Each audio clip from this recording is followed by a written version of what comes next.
लोग को कुछ कहना है क्या? हमसे पूछो। सभी को अनम्यूट है, पूछना चाहे तो पूछ सकते हैं। कोई क्वेश्चन? Any question?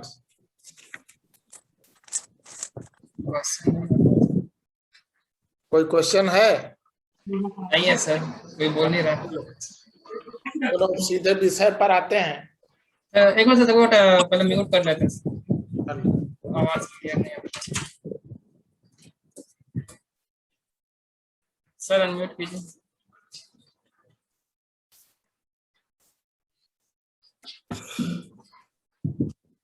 हाँ, ये सबको समझ में कट रहा है, थोड़ा डाउन।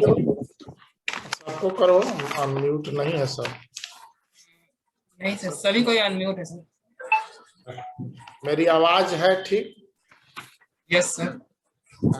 आज हम लोग की आवाज कहाँ से आ रहा है? तुम्हारे तरफ से? सर मेरा चल रहा है। क्या चल रहा है? और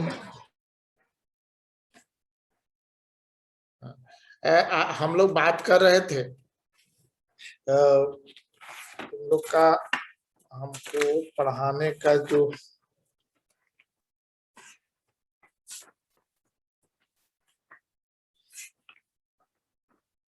अब मेरे जिम में जो एक्सरसाइज है सेमेस्टर 1 का, उसमें है principles of history, unit 5 historical traditions. Unit 5 का हिस्टोरिकल ट्रेडिशन, और 101 का 102 में यूनिट 5 था, 5 ही था, जो हड़प्पन सिविलाइजेशन टू पोस्ट वैदिक इशू, ये हो चुका था। और फिर 104 में overview of the 20th century, ये भी पूरा हो गया है। अब हम लोग बात करेंगे historical tradition, principles of history. एक मिनट।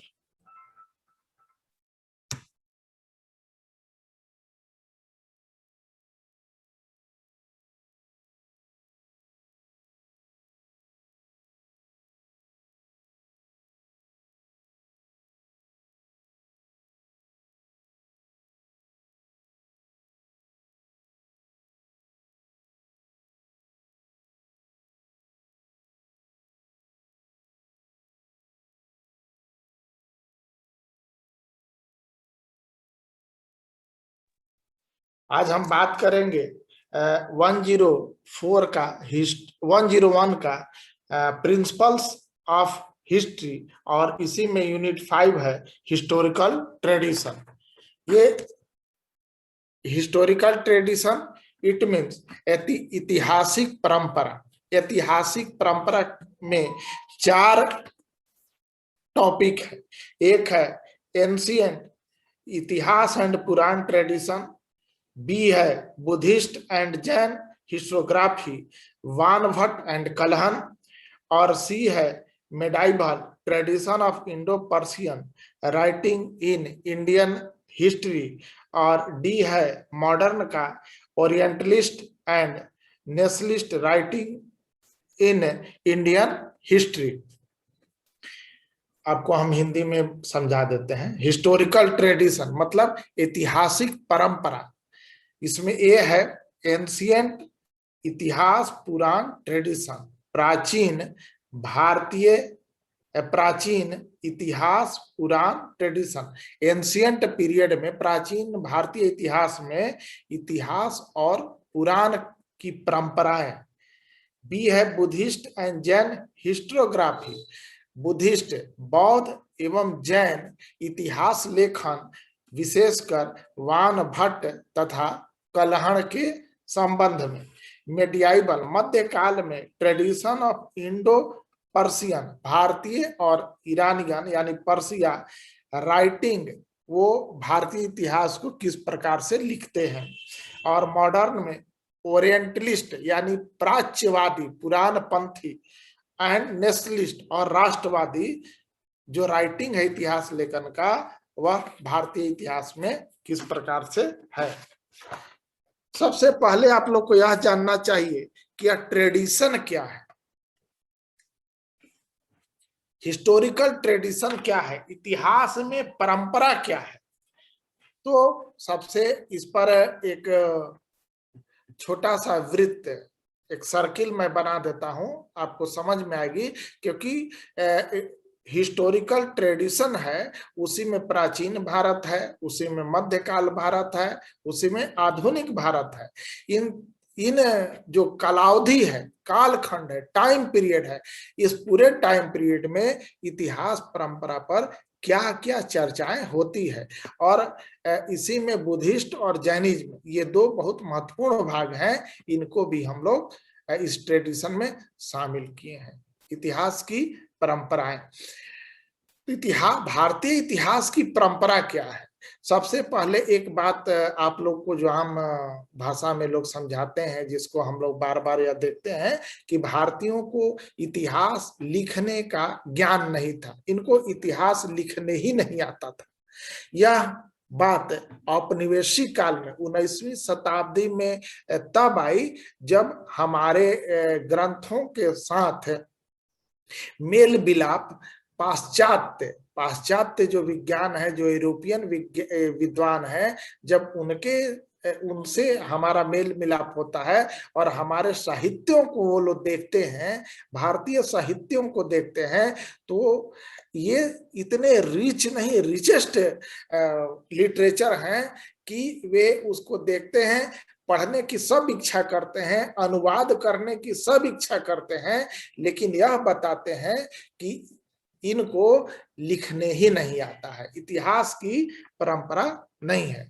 इतिहास परंपरा में एक बात और आप जान लीजिए, पूरी दुनिया में इतिहास लिखने की परंपरा जो 4000 साल के आसपास आई, भारत में बोलने की परंपरा, ज्ञान हम दो तरफ से प्राप्त करते हैं, एक लिखित रूप से, एक मौखिक रूप से। जैसे हमारी माँ जो हमें ज्ञान देती है, हमारे पिता, दादा, हमारे सगे संबंधी, गांव घर के लोग जो हमें ज्ञान देते हैं, उन ज्ञानों में भी हम इतिहास को देखते हैं, पुराण को देखते हैं, धर्म को देखते हैं, सामाजिक इतिहास देखते हैं, धार्मिक इतिहास देखते हैं, आर्थिक इतिहास है। माँ के बातों में भी धर्म का इतिहास है, माँ के बातों में भी अर्थ का इतिहास है। जैसे ही वो हमको पैसा देती है कि जाओ तुम जाकर बाजार से सब्जी ले आओ, और ले आने के बाद वह कहते हैं कितना के सब्जी लाया और कितना पैसा तुम हमको रिटर्न करो। तो यह प्राइमरी मैथमेटिकल इतिहास है, सामाजिक इतिहास का यह अंग है। तो उसमें भी है। तो हमारे यहाँ श्रुति परंपरा यानी सुन के, और दूसरा है लेखन परंपरा यानी लिख के। तो पूरी दुनिया में जहां 4000 वर्ष का लेखन की परंपरा है, वही भारत में 70,000 पहले मौखिक इतिहास की परंपरा है, माने मुंह से बोलने की परंपरा है। और वह परंपरा हमारे जीन में है, शरीर में है, खून में है, ब्लड में, हमारे याददाश्तों में, हमारी स्मृतियों में है।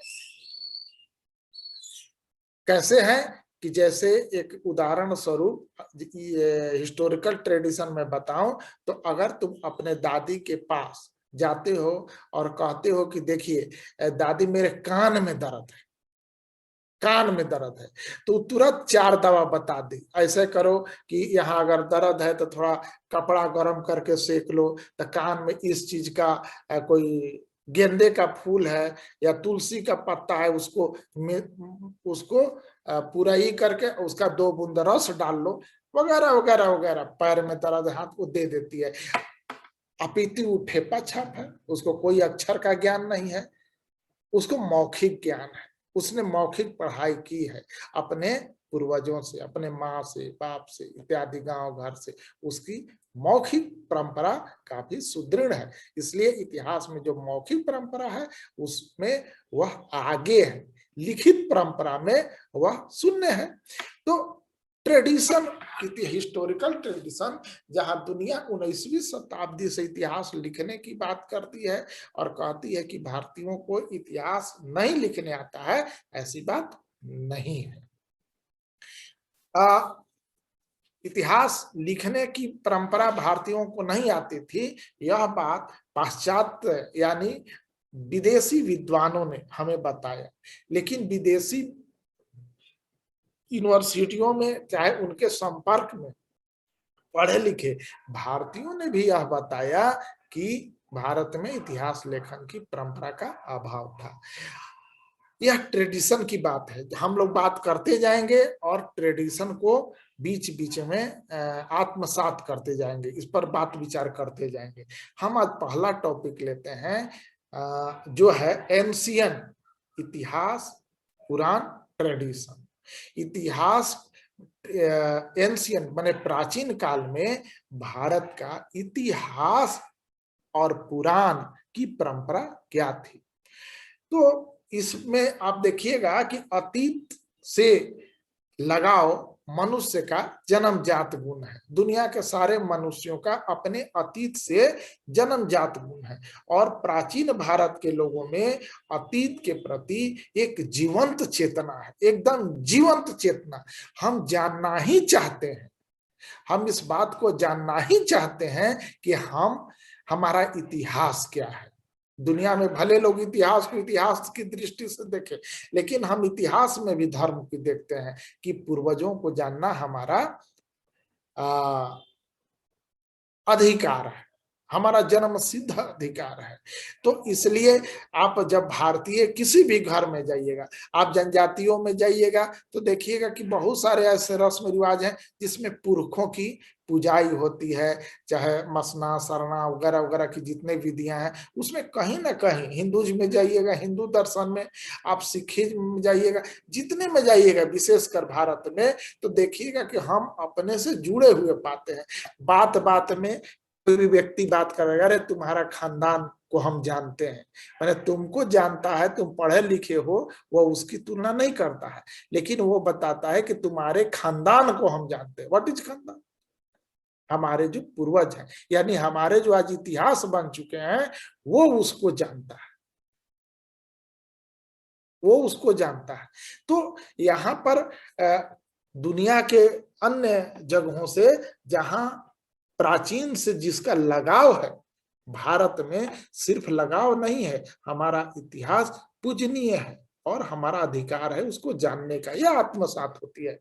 दुनिया में लेखन परंपरा से लगभग 70,000 वर्ष पूर्व श्रुति परंपरा आ गई थी। श्रुति माने सुनने का या मौखिक बोलने का। ये 4,000 अब वो 70,000 पहले आ गई है, ऐसा अनुमान है। भारतीय अपने इतिहास के लिए इन्हीं मौखिक परंपरा पर ज्यादा भरोसा करते हैं। मौखिक परंपरा, जितनी कथा कहानियां और रीति रिवाज हमारे जुबान पर है, शायद वह पुस्तकों में आज तक लिखी नहीं गई है। हम लोग झारखंड के लोग हैं और भारत के लोग हैं, तो यह बात हम लोग जानते हैं कि अब जितने शादी के रस्म और उसमें बहुत सारी ऐसे चीजें हैं, कथा कहानियां और घरेलू दवा, घरेलू उपचार इत्यादि इत्यादि बहुत सारी चीजें हैं जो हमारी मौखिक परंपरा में है, आज तक वह लिखी नहीं गई है। गाथा, कथा, आख्यान, व्याख्यान, नारांशी होता है कि हम अपने वीरों के गुणगानों या प्रसिद्ध लोगों की जो प्रशस्तियां हैं उसको बताते हैं। यह हमारी श्रुति और मौखिक परंपरा में विद्यमान है और इसी के माध्यम से हम व्यवस्थित ढंग से अपने अतीत के इतिहास को देखकर अपने अस्तित्व को अनुभव करते हैं। जबकि मौखिक परंपरा अभी 20वीं शताब्दी में दुनिया के, अभी यूएसए के लिसेस्टर यूनिवर्सिटी में फीनबर्ग नाम का एक विद्वान हुए हैं और पहला वहां पर एक विभाग खोला गया है। हमारे यहाँ मौखिक इतिहास का, रीजनल इतिहास का कोई विभाग अलग से नहीं है, ये समुदाय में चित्रित है। तो हम अपने इन्हीं कार्य से अपने अस्तित्व की बात करते हैं।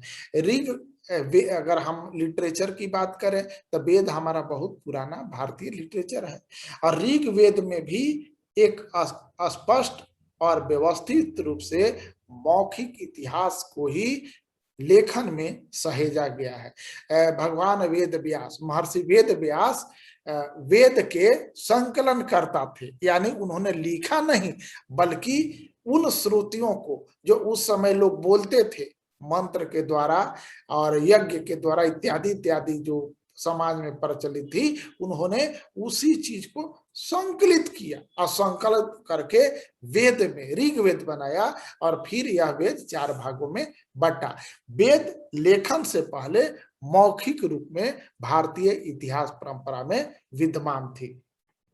और यही जो वाचिक, वाचिक माने बोलने का, लेक्चर देने का जो परंपरा है,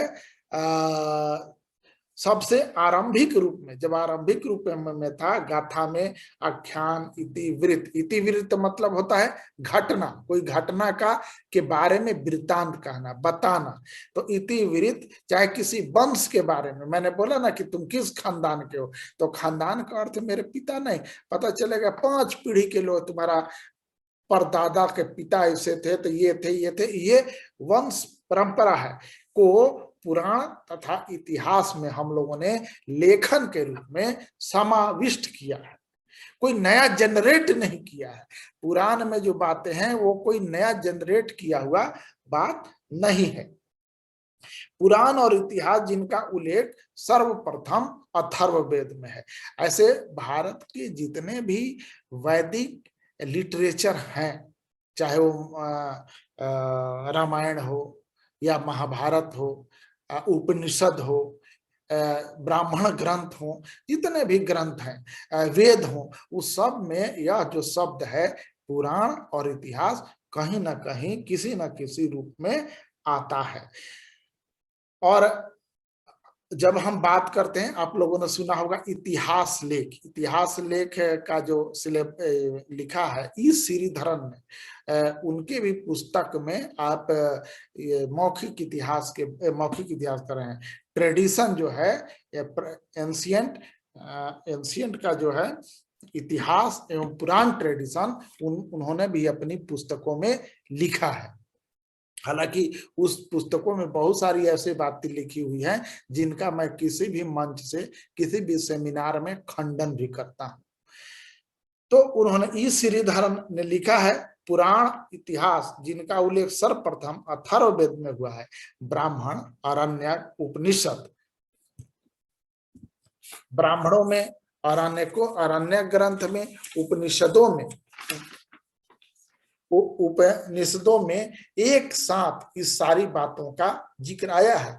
एक आधारभूत तत्व यह है कि क्या पुराण इतिहास है और इतिहास की प्राचीन भारतीय अवधारणा वास्तविक सच्चा इतिहास माना जा सकता है। क्या हम पुराण को वास्तव में इतिहास की परंपरा में रख सकते हैं कि नहीं। जब हम पुराण की बात करेंगे, पुराना, पूरा मतलब पुराना, पुराना चीज, पुरानी कही हुई बात। पुराण के संबंध में अगर हम पुराना बात करें कि पुरानी कही हुई बात, यानी प्राचीन जनश्रुति। अभी बात की श्रुति मतलब मौखिक रूप से, वाचिक माने बोलने वाला, और श्रुति, वाचिक, मौखिक, ये सब एक ही तरह की चीज है। तो प्राचीन जन श्रुति, जन माने व्यक्ति, व्यक्ति के बारे में बोलना जाने वाला जो प्राचीन बातें हैं वही पुराण है। अमर सिंह का उन्होंने लिखा है अमरकोश। अमरकोश में ये कहते हैं कि सर्गस्य, एक संस्कृत वाक्य है, सर्गस्य प्रतिसर्गस्य वंशो मनवंत्राणि च वंशानुचित्रम चैव पुराण पंच लक्षण। यानी ब्रह्मांड की उत्पत्ति, इस चराचर जो ब्रह्मांड है इसकी उत्पत्ति प्रत्येक कल्प या काल क्रम के अंत में, माने प्रत्येक कल्प 12 वर्ष का एक कल्प, तो प्रत्येक कल्प के काल क्रम में ब्रह्मांड का धीरे धीरे चरणबद्ध, स्टेप बाय स्टेप विकास और पुनर्रचना, विकास में डेवलपमेंट और रिकंस्ट्रक्शन, देवताओं और ऋषियों की वंशावलियां, युगों के चक्र, इसमें मानव जाति का नए सिरे से सृजन और प्राचीनतम कालों में शासन करने तथा लोगों के व्यवस्थित वंशावलियां, वंश वृक्ष, प्राचीन जनश्रुतियां, ये 5 घटक ही लक्षण है किसके? पुराण के। कौन कौन सा? तो पुराणों में ब्रह्मांड के बारे में बताया गया है, ब्रह्मांड का डेवलपमेंट कैसे होता है, इसका नाश कैसे होता है, इसका पुनर्निर्माण कैसे होता है, इसमें देवता कौन होते हैं, ऋषि हैं, और इन सब की वंशावली, इनके जो वंश का वंशावली है, युग युग टाइम टू टाइम का जो चक्र है समय का, जिसमें मानव जाति का विनाश होता है और मानव जाति को नए सिरे से हम सृजित करते हैं। इन सारी बातों का लक्षण जिस साहित्य में लिखा गया है या रचा गया है या संरचित किया गया है, उसे ही हम पुराण कहते हैं। इतिहास, जैसा पुराण के बारे में सब कुछ बताया गया है, वैसा इतिहास के बारे में है। और एक बात और है कि पुराण से भी पुराना इतिहास है। जैसे इतिहास क्या है, तो इतिहास का वस्तुतः अर्थ भी वेदों में है, ऋग वेदों में है, महाभाष्य में है, और सभी ब्राह्मण श्रुतियों और आख्यानों में भी इतिहास शब्द का उपयोग किया गया है। और जो वीएस आम्पटे का संस्कृत और इतिहास या संस्कृत इंग्लिश डिक्शनरी जो है, जो 1912 में छपा, में इतिहास का एक स्टैंडर्ड परिभाषा दिया गया है कि धर्मार्थ काम मोक्षणम उपदेशामन्वित पूर्वृतम कथायुक्तम इतिहासम प्रच्छेदते, यानी वह शास्त्र जिसमें धर्म, अर्थ, काम और मोक्ष का उपदेश निहित हो, मोक्ष का शिक्षा दिया गया हो, वह इतिहास है। जो इतिहास के रूप में विदित है, वह कथाओं के रूप में व्यवस्थित अतीत की घटनाएं या प्राचीन जनश्रुतियां हैं, जिसमें कर्तव्य, नैतिकता, विधान, सांसारिक कल्याण, आकांक्षा, प्रेम इत्यादि के बारे में, मोक्ष के बारे में, ईश्वर से मिलने के बारे में जिसमें शिक्षा है, वही चीज क्या है? तो वही इतिहास है।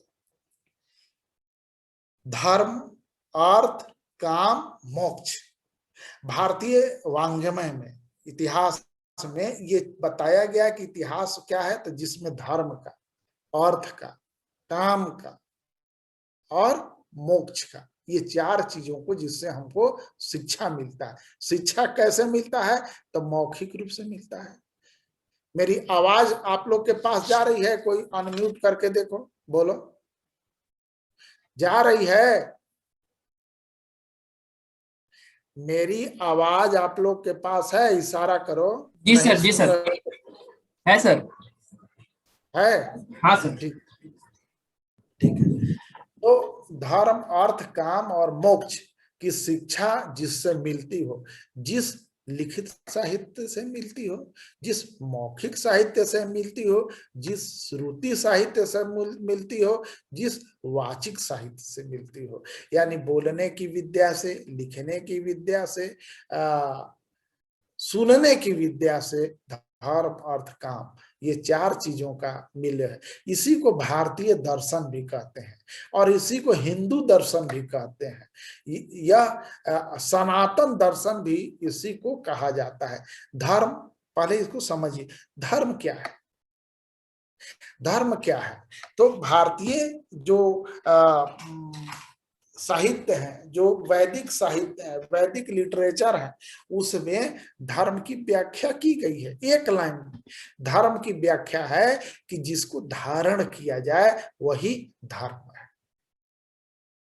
जिसको धारण किया जाए वही धर्म है, जिसको धारण नहीं किया जाए वो धर्म नहीं है।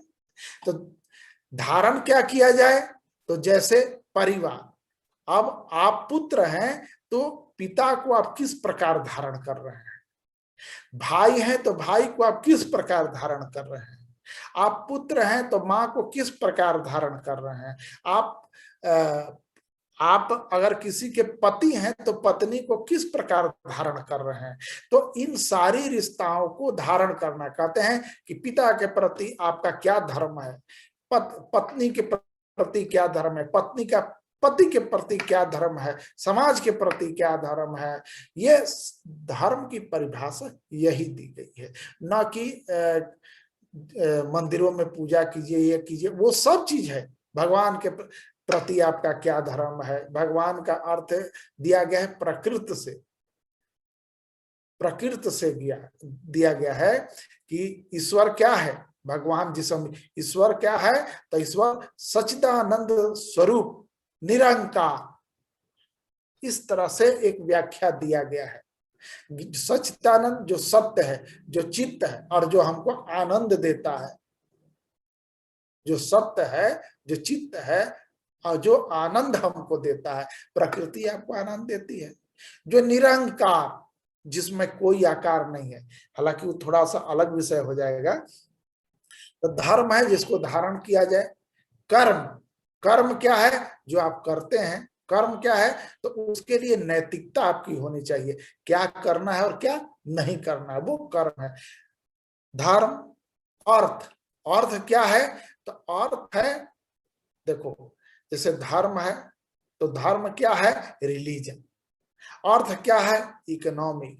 काम क्या है, तो काम इस श्रीधरम ने यहाँ पर प्रेम और संभोग लिखा है, लेकिन हमारे यहाँ जो वैदिक लिटरेचर है उसमें बताया गया है, जो भागदत्त और ये गुरुदत्त और इनका एक और किताब हम आज पढ़ रहे थे, ये वीएस बैग, ये इनका वैदिक वांग्मय इत्यादि में कि काम क्या है, तो काम सोसाइटी है। धर्म, रिलीजन, अर्थ, इकोनॉमी, काम, सोसाइटी और मोक्ष। मोक्ष मतलब हमारे ये जितने किए गए कर्म है, धर्म का, अर्थ का, काम का, वो हमें अपने सद्गुणों पर परमात्मा से मिलन के जो कार्य हैं उसी को मोक्ष कहते हैं। कुछ लोग ऐसे इतिहास के किताबों में भी लिख दिया जाता है कि काम को वासना से जोड़ देते हैं, सेक्सोलॉजी से जोड़ देते हैं। नहीं, यह सोसाइटी का अंग है और सोसाइटी में सब चीजें हैं, या सोसाइटी में सारी चीजें हैं।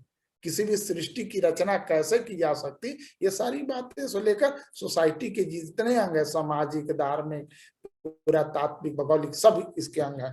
तो धर्म, अर्थ, काम का जहां से शिक्षा हमको प्राप्त होती है वह ही इतिहास कहलाता है।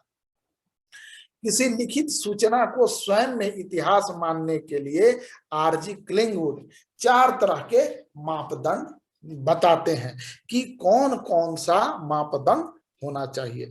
और इन मापदंडों में पहला मापदंड क्या है कि इतिहास का जो लेखन जो है वह विज्ञान की दृष्टि में है कि नहीं, विज्ञान का उसमें चरित्र होना चाहिए, वह मानव के लिए रचना होनी चाहिए। और कलिंगवुड तीसरा मापदंड यह बताते हैं कि इसकी जांच पड़ताल यानी साक्ष्य भी होनी चाहिए। और ये चौथे जो हैं वे इसमें हमको बताते हैं कि ये बताते हैं कि उसमें कालखंड की भी बात होनी चाहिए। तो आप पूरा परंपरा में देखिएगा तो भारतीय इतिहास लेखन परंपरा में एक जो बात होती है वह हम पिछड़ जाते हैं, कहाँ, कालखंड में। हम डेटिंग नहीं करते हैं, क्योंकि हमारा जो इतिहास लेखन है वो धर्म, अर्थ, काम और मोक्ष के आधार पर है। हम अपने पूर्वजों में उन्हीं का चर्चा करते हैं जिन्होंने सोसाइटी के लिए कुछ किया, जिन्होंने सोसाइटी के लिए कुछ किया। हम राम के पिता का नाम जानते हैं, दशरथ के पिता का नाम नहीं जानते हैं। हम बिरसा मुंडा को तो जानते हैं, बिरसा मुंडा के पिता को भी जानते हैं, लेकिन बिरसा मुंडा के दादा को इतिहास में कहीं कुछ नहीं मिलता है।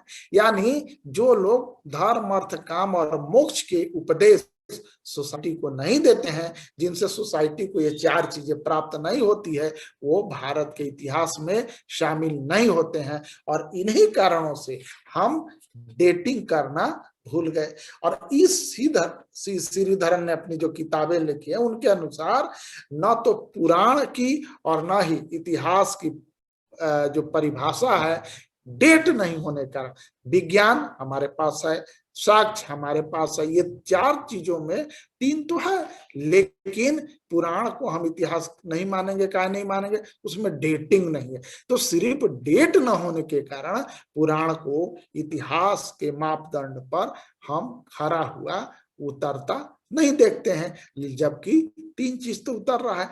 इन परिभाषाओं में हम इसका खंडन या वर्णन कर सकते हैं, मंडन कर सकते हैं। भारत में इतिहास लेखन अत्यंत लाभान्वित होता यदि आख्यान यानी इतिहास की जो वृत्तांत है, कथा है, इतिवृत्ति यानी घटना, विशेष रूप से इतिहास के पदों, मानवीय क्रम में, संदर्भ में अक्षरश दूरदर्शिता पूर्ण इसका हम यदि प्रयोग करते। भारत में इतिहास लेखन की परंपरा कहां से आती है? तो हम इसको कहते हैं कलहण ने लिखा। क्या लिखा? राजतरंगिणी लिखा। यह एकदम लेटेस्ट है, जबकि भारत में साहित्य की रचना अति प्राचीन काल से होते आ रहा है। ये जो चीजें मैं आप लोग को पढ़ा रहा हूं, ये सारी चीजें आपको इस श्रीधरन के जो किताब है उसमें आपको मिल जाएगी। और पुराण और इतिहास इसमें भी मिल जाएगी। और वैदिक मांगमय का इतिहास इसमें भी आपको मिल जाना चाहिए। और इतिहास दर्शन एक अग्रवाल साहब का बहुत पुराना किताब है, बीएचयू के हेड थे रहे उनका, तो उसमें ये सारी चीजें मिल जाएगी। और अभी समय भी शायद होगा, तो जब हम पुराणों की ऐतिहासिकता, आज हम सिर्फ आपको ये बता दे रहे हैं कि what is the tradition of इतिहास से पुराण तक जाने का। पुराण में ऐतिहासिकता किस प्रकार से है, कैसे है, ये चीजें हम नेक्स्ट क्लास में आप लोग को बताएंगे। और इससे जुड़ा हुआ जो ancient Itihasa and Purana tradition, इसका नोट्स भी एक दिन पहले इस पूरे टॉपिक का मैं व्हाट्सएप पर आप लोग को दे दूंगा। और इससे संबंधित कुछ क्वेश्चन करना है तो आप करिए, 5 मिनट 3 मिनट टाइम है आपके पास आज का जो लेक्चर है उस पर। अजय जी सर, कर रहे हैं ओपन। देखो कि उन्हीं का कोई क्वेश्चन है तो, नहीं तो ये नेक्स्ट क्लास में पूरा हो।